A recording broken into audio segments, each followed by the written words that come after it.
మహాభారతం సులభ శైలిలో భీష్ముడు తన అభిప్రాయాన్ని విదురుడికి చెప్పుట.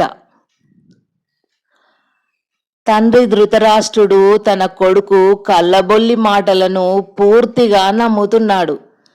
ధర్మశీలురు మహాపరాక్రమశాలురు అయినటువంటి పాండుపుత్రులకు కీడు తలపెట్టడానికి కొడుకులతో కలిసి పన్నాగం పన్నుతున్నాడు. కురువంశాన్ని సమూలంగా దహించేందుకు ఏదో భయంకరమైన అగ్నిజ్వాల తలెత్తడానికి ప్రయత్నిస్తోందని ప్రయాణ సన్నాహంతో భీష్ముని దగ్గరికి వచ్చి అన్నాడు విదురుడు. భీష్ముడు మౌనంగా కొన్ని క్షణాలు ఆలోచిస్తూ అలాగే ఉండిపోయాడు.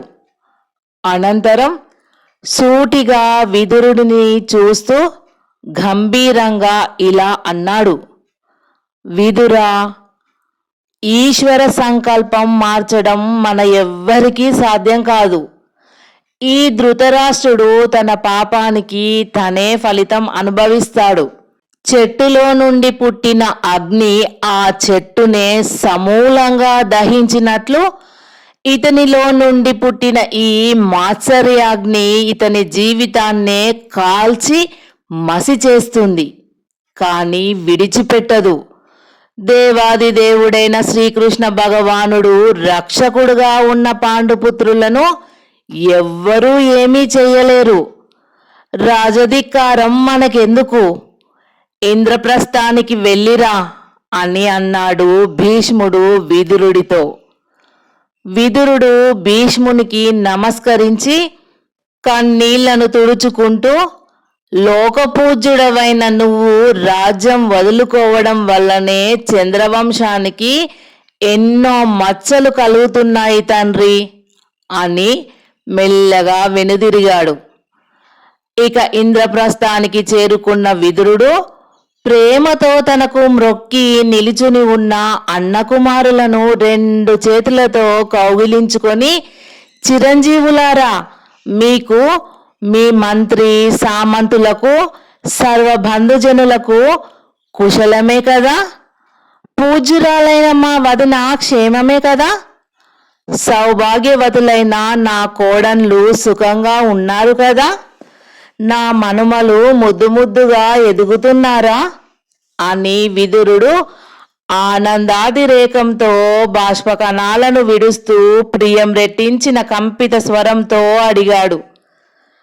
తండ్రి, మీరు, పెదతండ్రి, పితామహులు, గురుదేవులు మొదలైన పెద్దలందరూ హస్తినాపురం నుండి అనుక్షణం ప్రసాదిస్తున్న ఆశీస్సులు శ్రీరామ రక్షలుగా ఉన్నంతకాలం మా క్షేమాలకు ఏమి కొదువా?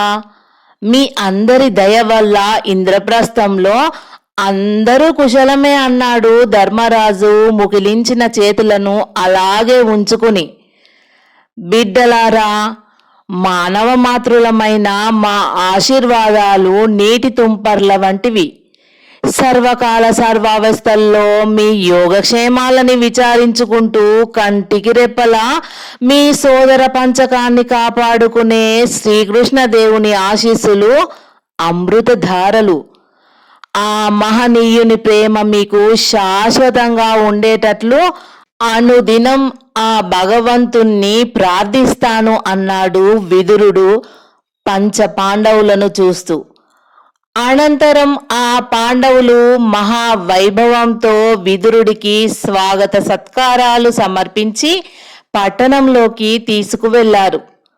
తన రాక విని అంత దూరం స్వయంగా తమ్ముళ్లతో మంత్రులతో కలిసి ఎదురు వచ్చిన ధర్మరాజు వినయ మర్యాదలను కొనియాడుకుంటూ అటువంటి ఉత్తమ రాజేంద్రుడికి కీడు తలపెట్టడానికి ప్రయత్నిస్తున్న ధృతరాష్ట్రుడిని, అతని కొడుకులను అసహించుకోసాగాడు విదురుడు. విదురుడు పాండునందనులతో ఆ దినమంతా గడిపి మరునాడు ధృతరాష్ట్రుడి ఆహ్వానాన్ని వివరించాడు. విదురుడు విషయం చెప్పగానే పెదతండ్రి మాటను శిరస్సున ధరించి తల్లి అనుమతి తీసుకొని ధర్మరాజు తమ్ముళ్లతో ద్రౌపదితో కలిసి మహావైభవంగా విదురుని వెంట హస్తినాపురానికి ప్రయాణమైనాడు.